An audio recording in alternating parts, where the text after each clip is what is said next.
Hey, everyone, and welcome back to the last semifinal round of today. You're watching Team SoloMid up against Torch in this best of one. Get underway here. Let's cover who's playing what and where they're going for what team. The bottom side of the map defending the Titan order on the green grass of Pristine TSM. Young Bay on Neat. We have Lobster playing Ao Guang. Game Hunter playing Vulcan. The Volk King making his way into this game. This is the second time we've seen Vulcan in this competitive series for the European side of things. The first time Sile played it last weekend, it didn't work out so well. Can Game Hunter change it around? We're going to see Cubo Fred on Guan Yu and Trix Tank playing Sun Wukong. Across the way, Torch has High Rock on Bastet. Spooball, which is, of course, is Funball. His name is subject to change on her Spoo. Playing Kronos in the solo lane. Shadow Nightmare on Augie in the mid lane. The Taunt Fest is going down. They're saying their hellos and moving along here. Amelito on Bacchus. That respect play there is they just kind of they just say hi and move on. So, it'll be interesting. Game Hunter's certainly able to put out a lot of Vulcan damage, but will he be as Vulcan effective as he can be in this game out of the solo lane? We often see Vulcan in the mid lane where he's a dang good Vulcan mid laner, but we'll see if he's able to really hold it down from that solo position. Yeah, that's what they're looking for, and honestly, it's going to make things a lot different for him. We're going to see the turret placed down in the mid lane as Vulcan goes over to help out. Actually replacing the turret there for the damage off his Guan Yu's going to start off the mid camps himself. Looks like actually Neith's looking for the steal here. Can Young Bay get it? Looking for the Spirit Arrow, looking for it. Actually, does she get it? Looks like they actually stole away both those mid camps there. Surprisingly enough, it's going to go right back down, of course, as the minions are starting to die. Damage buff is being picked up here. Game Hunter's going to assist with that one. There goes that clear. Cubo Fred to pick up that one. Of course, we do have Cubo Fred in the jungle with that Guan Yu. Vulcan going to the solo lane. Sun Wukong going to the support lane. So switching that up a bit. We do have Baby on her Bacchus lane on the left side, clearing out that wave very quickly, and now Neith is forced to Broken Weed Spear Arrow combo. Red Pot. Young Bay.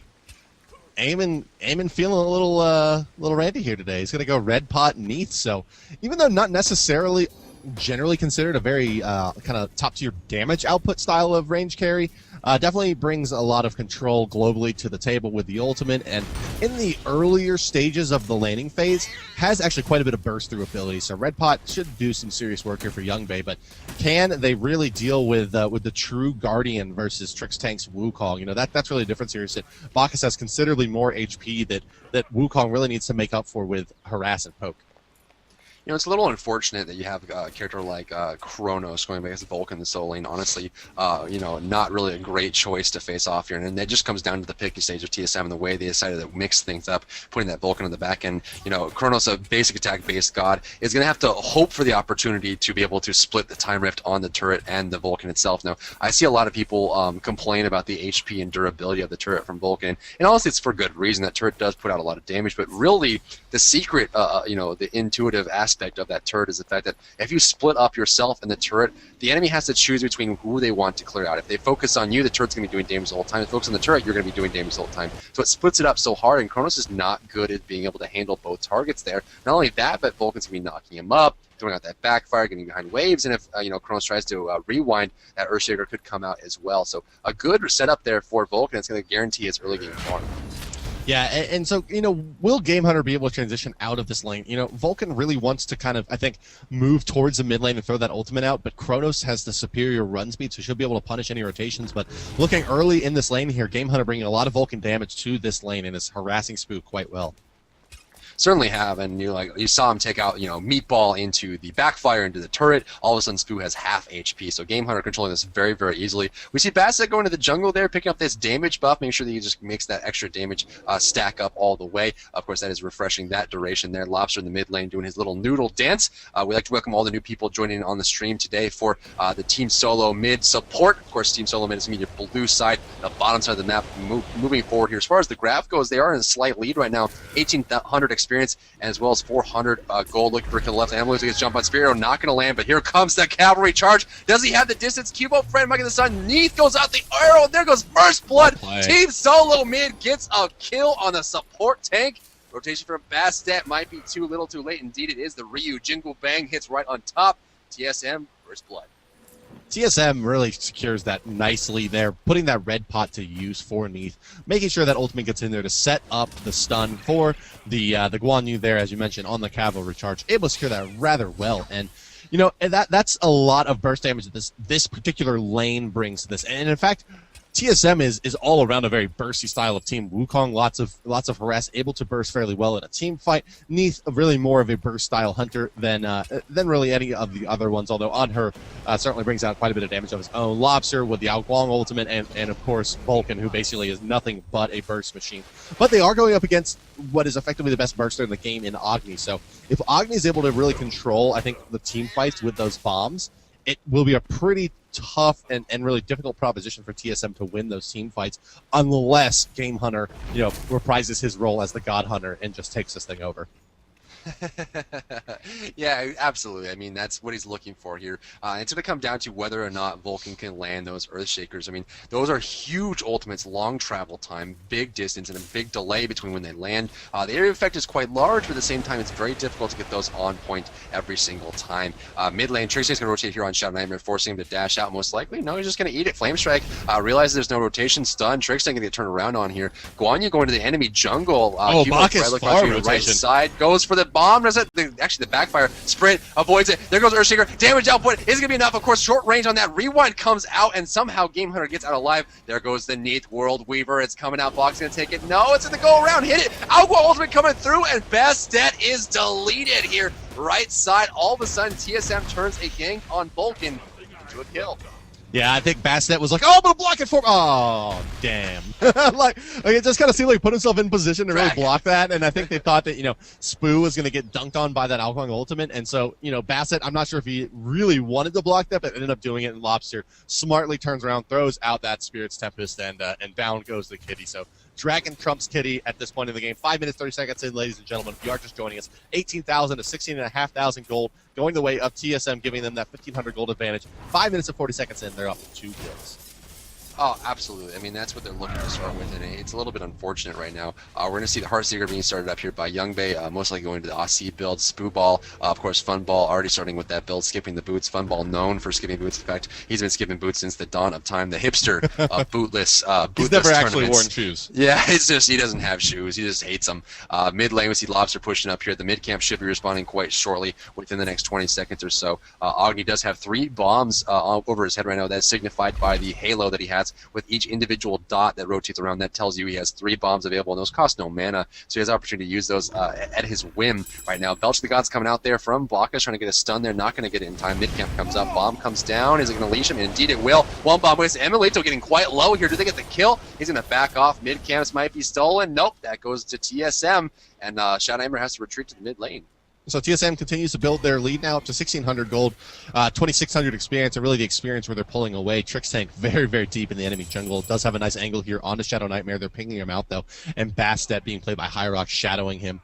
In the meantime, Vulcan has rotated towards the mid lane to secure those gold harpies, but not going to throw out an ultimate just yet. Going to go ahead and farm up his blue buff while Cubo Fred follows suit on the red for TSM here, who have definitely dominated the early stage of this game, but the laning phase certainly not over yet. And Torch has an opportunity, and really it's got to come into this dual lane where you got to feel like Spoo and Emilito have the superior CC versus Wukong and Neath, who really are going to be very reliant on a on the root and kind of the knockup from Wukong to do a lot of the CC, where Bacchus on her has a very obvious belly flop into pin combination. High Rock has rotated around, but Trix Tank sniffs that one out. Such game sense, and is standing in the gap as she tries to move around. Oh yeah, absolutely, and that combo right there with On Her and Bacchus is fantastic. It really is. The belly flop knockup, of course, getting that slow activation, the stun to follow with Belch of the Gods. It's a very strong and aggressive combo there. Even after the nerf to Bacchus about 8 months ago, where his belly flop had shorter range and a longer animation, so he's still a strong character. And Emilito favors him greatly. We're going to see again, actually Trix Tank going full greed here. A Watcher's Gift into Midas Boots for a full gold gain, just skipping everything else.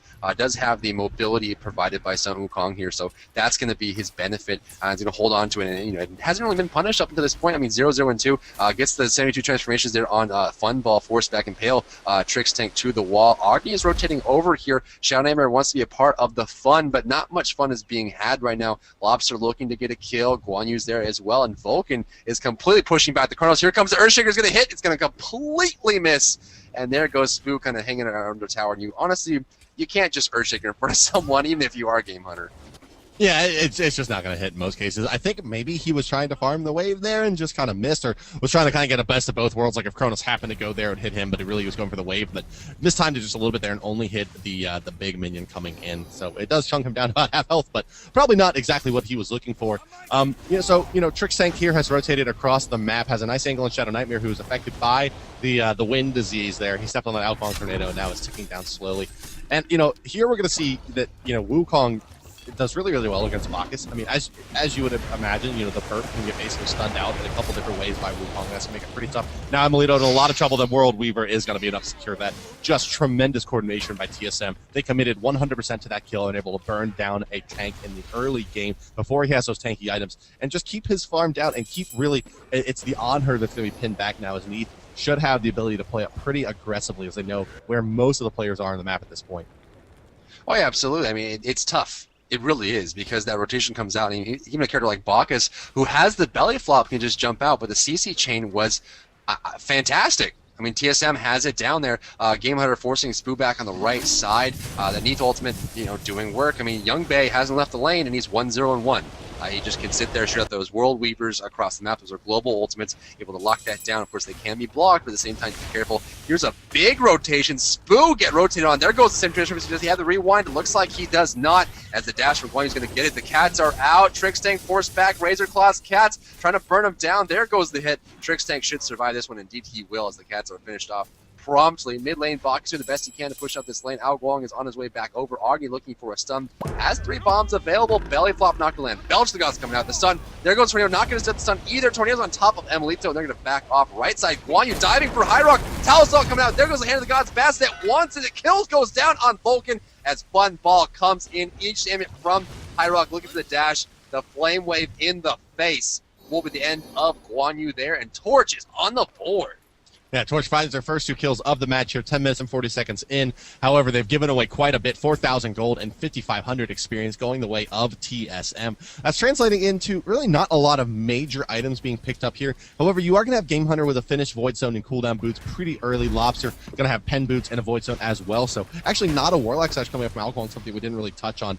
And Cuba Fred going to be rushing into Void Blade, probably then in the Jotun's Wrath, a very standard build, while Young Bae here going to be going for Heartseeker and Jotun's Wrath, the double mace build, if you will. Spoo here, is going for that same, kind of late game Kronos build that we saw come out previously, and it's going to take a while for this one to pan out. Demonic Grip, definitely not a mid-game damage item. Definitely yields more towards once you get another couple damage items up and running, giving you that extra attack speed and pen to make specifically kind of that Polynomicon worthwhile. Yeah, I mean, the Polynomicon burst is something you want to pick up, but the timing is always important, like you mentioned. You don't want to just pick it up too early. Damage may be limited, and you don't want to pick it up too late because you want to have that basic attack chain where when someone jumps on you can force them out here. Kronos on the left side gets the time rift, time stop combination on Young Bae, doing a little bit of damage there, but Spoo now rotate over Neath, priming the ultimate, looking for a kill in the mid lane. She's going to cancel that one up. Right side, the tower did end up going down because that big rotation on the tier 1 tower goes down there, so TSM in the lead right now, 3,800 gold and 4,700 experience with 1 tower advantage. Mid lane getting dived on here. There goes the burst damage! Spirits! Wow. Tempest absolutely totaled his Agni here. Thought he had somewhere to go, but the cat and the timing there was perfect. Cat, Algong ultimate, nothing you can do. Yeah, it's just those kitties. I mean, they bring so much damage over time to the table. So hard to get away from that, and how is Agni really expected to survive this? If the ganks are there and they're able to keep him locked down, Lobster's going to blow him up. There's very little he can do about it. So, I mean, the Spirit Tempest is just such an effective ability. Game Hunter going to rotate over to the mid lane, looking for potentially an ultimate on the High Rock. Not going to find it as of yet. Around the map, very, very limited warding so far.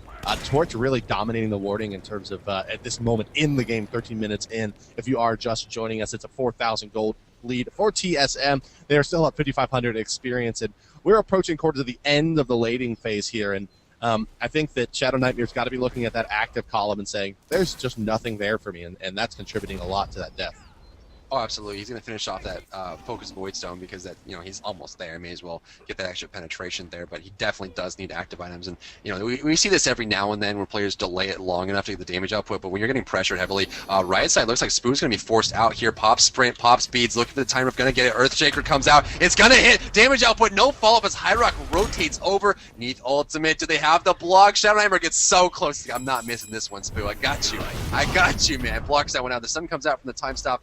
Sun Wukong here going to back off. Looks like Volk on the right side forced out by Bastet, but looking for the kill. Turrets on the ground. Guang ultimate is available. Look for the Spirit's Tempest is for Shadow Nightmare's pretty far back here. Bomb on the ground. No stun. Looking for it. Bastet. Guang ultimate still available. Tornado on the ground. Hyrock is forced to Aegis. Distance comes through. Shadow Nightmare avoids the ultimate just barely, but Bastet dies. There goes the meatball. The cavalry charge. You can't run from the horse, Shadow Nightmare. The sun, the Jingle Bang comes through, and that is going to be the smash. Absolutely decimated there is going to be Augie. The stun, the cap, the burst. There goes Emily Daw. 3-for-0 exchange. TSM. Give it up. And Spooball, aka Funball, going to sadly rotate over to the duo lane again and farm some more stacks and be a pretty kitty all by himself. Force him over them. Honestly, that's really the hardest thing about this is if you're playing Hunter and your team's not doing so well, there's not a lot you can do to contribute because you need that big team fight in front of you. So Funball doing the best he can. Looking for the kill. Immediately procking his ultimate Tricks Tank. Not wasting any time. Somersault Cloud gets activated immediately. Doesn't want to waste the damage there coming out from Funball. Gets out of dodge, and he'll be perfectly fine. Goes into the jungle here. The Gold Fury is available. Tricks Tanks in the air. He's going to back up. Looks like they're not going to go for this one, but they're still boasting a 6,500 gold lead. It's a lot of gold and it's a lot of experience, 8,500, and that's really translating. Hyrock 12, Emilito level 10 versus the jungler of Cubo Fred sitting at 14 and the support of Trick sitting at 13. So massive XP advantage on those two roles. Fairly important roles at that. You definitely want your Guardian to get as many levels as possible. Gives them that extra HP off scaling. And even with the Sovereignty, he's just so far behind Trick Tank. Has the Watcher's Gift and the Midas running with the Superior Farm and the Sovereignty at the same time. He's basically up an entire starter item, and that's giving him the extra GP 5, and that's translated into nearly 2,000 gold individually that Trick Tank's up on MLE2. Yeah, it's a big difference there. Lobster, oh, please, thank you. Thank you. He's going for the Book of Thoth here. This is one of the highest damage items you can pick up on Guang. There are some downsides to it, but a lot of upsides, increasing his damage by large amounts, and Lobster's going to pick it up here.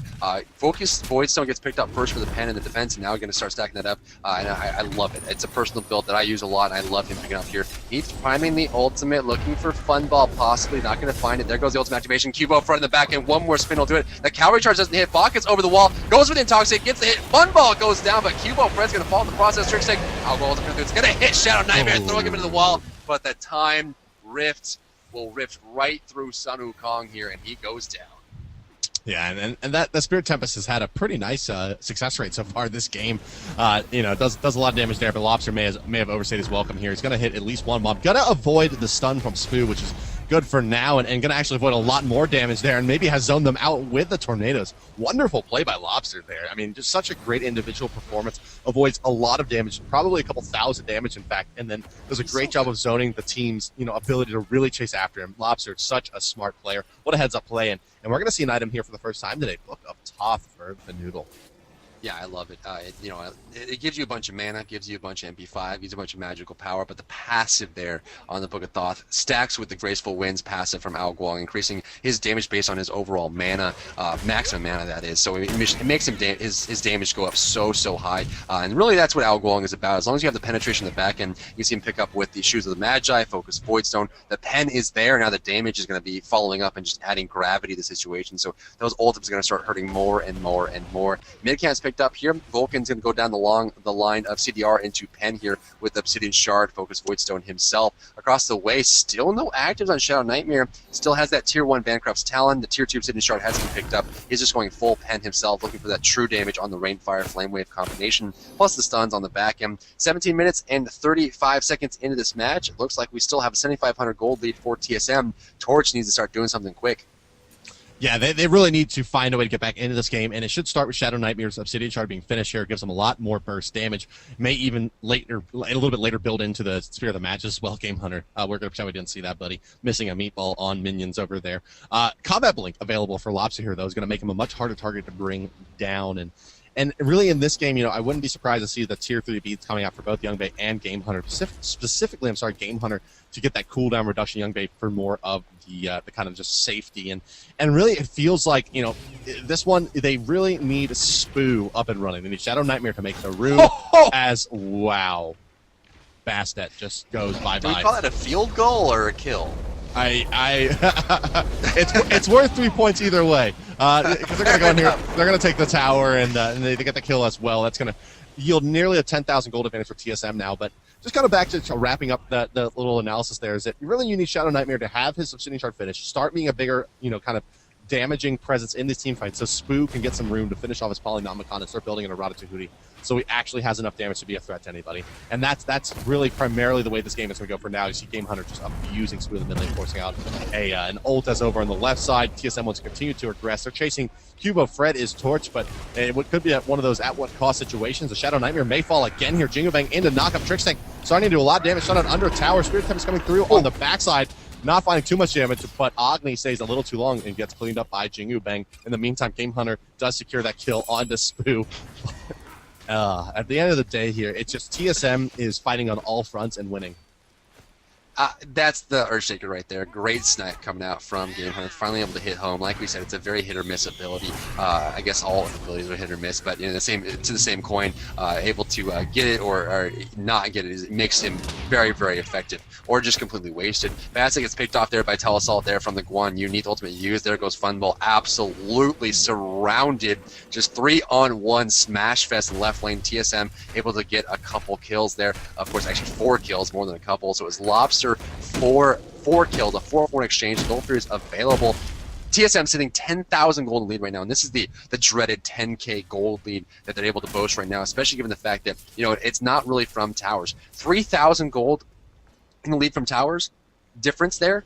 7,000 of it is just raw, just Gold Fury, fundamentals, buff camps, kills, all that kind of stuff. I mean, it's 14-5, 20 minutes and 17 seconds into this match right now. They're definitely leading. I mean, they're starting to get their core items there on Torch, but maybe too little too late. And if they want to win this, they have to make a wonderful team fight victory. Spoo getting jumped on here, a good time stop, time rift combination.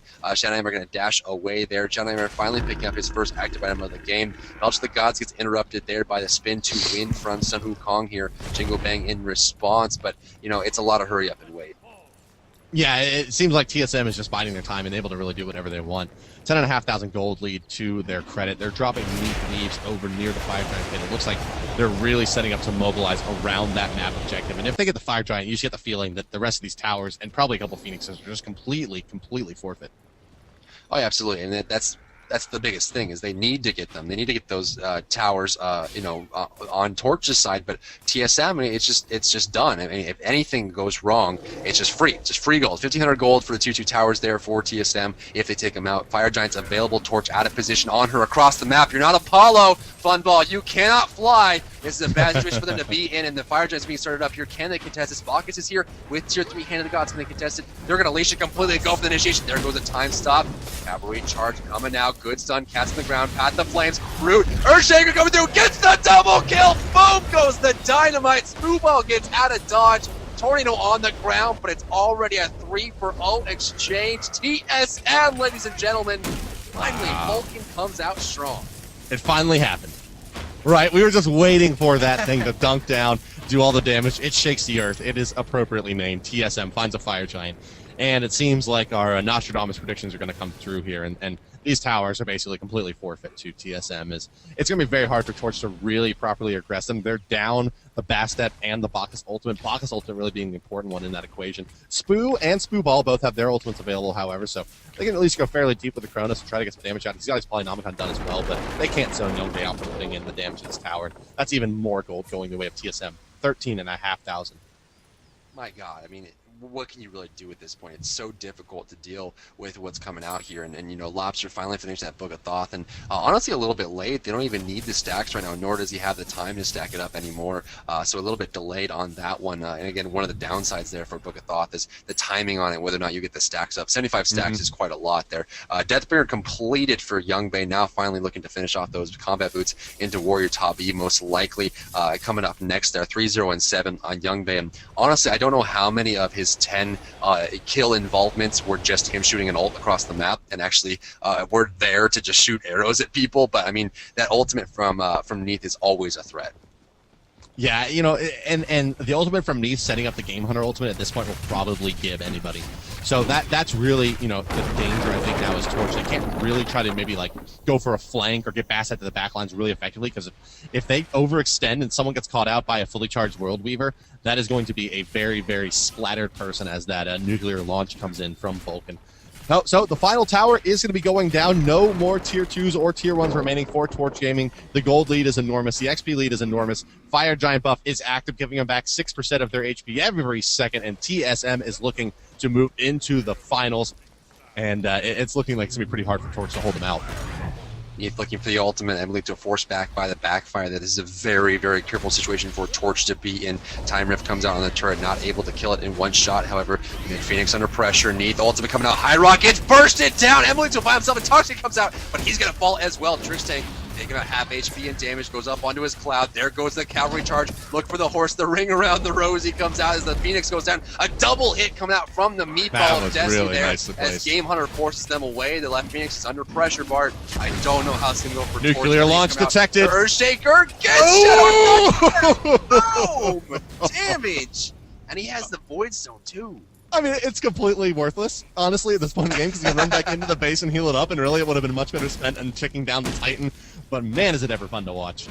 It certainly is. That big boom coming out. Right side of Phoenix. Desert Fury. There goes the damage. Spoo Ball doing the best against Spear. I'm not going to land, but the cat certainly will. Purification beats. One crit coming out. Fun Ball. There's actually the activation from the Time Rift is going to go through. Time Stop does not get Neath. She activates the Purification beats. Trixtank forced out here. Right side Phoenix. They're trying to get it. Young Bay. He wants it. Unravel. There goes the hit. Spoo solo. One shot gets it. Kronos is down. Didn't see that one coming. Alcohol is coming through. Oh my god. The damage comes out. Another 1,000. There goes the burst. Not enough, but the meatball certainly is as it goes down. Emily goes down 2 for 2 exchange. Spoo takes some damage here. Game Hunter, he wants it. The sprint's active. They're so He low. wants it so One bad. hit from the meatball could do it. Not enough distance, and Game Hunter's forced to retreat. It's a 2 for 2, but we should also include the 2 Phoenixes. And let's take a look. Yeah, he has 2,400 gold in his pocket. Uh-oh, on her wants some. Spoo gonna ton him. Oh, Game Hunter, you have overextended, sir. And Spooball happy to receive your life with your offering of meatballs. He takes the whole plate of spaghetti, and down goes Vulcan. We saw actually High Rock try to jump in on Lobster as well, so I guess the double dive came out there. The second High Rock landed, he immediately pounced back because he knew the squall was going to come out immediately and didn't want to go down to that one. Very low HP totals there. At this point, 26 minutes into the match, TSM versus Torch. It's 21 versus 9, ladies and gentlemen. 16,000 gold in lead is TSM. 2 Phoenixes have been down, and one of the hardest parts about this, Bart, is the fact that the 2 Phoenixes went down are the 2 furthest away from the Fire Giant area, which means that if they're going to defend those lanes, they're going to be out of position and displaced to defend that. So they have to push these lanes up as far as they possibly can before that Fire Giant respawns, and honestly, it's their only way back into this. Yeah, it's really tough for them because TSM really can just walk around the map taking objectives now. It's going to be a Gold Fury followed by a Fire Giant shortly. 2 Phoenixes down. Very hard to leave your base. Fire Giant back up, of course, in 25 seconds, as you see indicated in the top left of your, well, viewport, I guess, on Twitch in the stream. It's in the top left corner of the game UI. So, you know, what can they really do? Lobster going to have Polynomicon, the double book build here for the Dragon up and running shortly. Game Hunter, Ratatouille done, Obsidian Shard done, has a purple pot in the bag, and we're working towards a Polynomicon of his own. That's a lot of magical power. 566 magical power for Vulcan. Oh yeah, and it's just going to get better and better. And honestly, we haven't really seen a whole lot of effectiveness from Vulcan. It's just fun to watch the big booms come through. We saw a really beautiful double kill, and when Vulcan hits home, it's devastating. But you know, it's very hard to rely on him in a very general purpose setting. And it's kind of like in the case of Isis, right, where Isis can be very good or very, very poor, and it's difficult to be able to know when to use the circle protection from the Isis. And same thing goes, of course, for the Vulcan. It could be awesome or it could be worthless for your team. It just comes down to experience. And Game Hunter definitely a very experienced player. Fire Giant is going to be free here. Like we were mentioned, Torch has to go across the map to defend that Phoenix wave coming through. Fire Nation is bearing down here, and it's, you know, with the Fire Giant gone, their Phoenix is about to respawn, but in a weakened state. The right Phoenix is up. TSM is knocking on their front door. Torch has to make something happen here. It's all over. And there's 500 million magical power in Vulcan now. With that Fire Giant buff. 667. 667. That's just so much damage. Meatballs are going to start nearly one-shotting people, it looks like. Oh, man, I'm just waiting for this ultimate. Here it is. It's coming out. Actually going to miss. Game Hunter, why do you even bother coming to the tournament today? You're going to miss ultimates like that and let us all down. No, but TSM continues to roll through Torch here as they do pick up Agni, which is really going to be the main way that Torch is going to be able to keep TSM out of the base. So this should be the GG here for them as Agni, as I was saying, kind of the primary threat towards really sieging this base, and that should be that. Even though we don't get a final hurrah glorified ultimate from Game Hunter, it should still be a pretty easy win to secure here for TSM. They're going to pile onto the Titan. Torch going to do what they can, but this is a tall task for them as Bacchus is just going to get really abused here to try to go in and feel at all. Pyrock going to come in, going to miss the Dragon, but the Dragon's going to hit the Titan. And that's all that really matters. Tornado now ticking away. Jingle Bang's coming in. They've kept Spooball basically locked down inside of his fountain and Dry Bear. That is going to be the game for Team SoloMid.